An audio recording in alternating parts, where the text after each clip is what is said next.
আসলে মূলত মানুষ আসে ঝিনাইদহতে, অন্য জায়গায় আসলে ঘোরার সুযোগ নাই বা জায়গা নাই, তেমন কোনো স্পট নাই। কিন্তু এই জায়গাটা আসলে এত সুন্দর যা আসলে বলে বোঝানোর মতো না, যার কারণে মানুষ একটু অবসর পেলেই এখানে আসে। আর এটা যদি ব্যাপকভাবে চাষ করা যায় তাহলে ভোজ্য তেলের যে আমদানি নির্ভরতা সেটা অনেকাংশেই কমে যাবে। তার মানে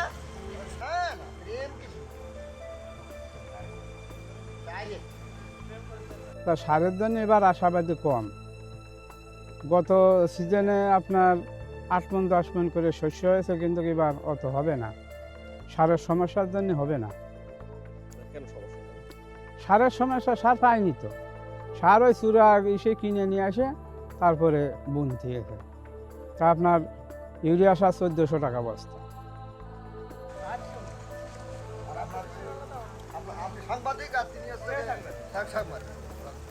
এবার বুনেছি 4 বিঘা জমি, বুঝেছেন। গত বছর তুলনায় গত বছর 10 মণ করেছিল, এবার 7 মণ 8 মণ আশাবাদী 46% দিকে, এই আর কি। এবার শস্যের দাম ধরেন, পুরনো শস্য ধরেন, নতুন শস্য ওই 2500-2200 টাকা মণ বিক্রি হয়। লাভ ওই সীমিত, বেশি একটা লাভ হয় না, বুঝেছেন। সীমিত আর কি, দেখা যাচ্ছে 1 বিঘা জমি করলে 1-2 হাজার পেলাম, এই, তার বেশি। আর যদি প্রাকৃতিক আবহাওয়া মেরে দেয় তাহলে শেষ, এই।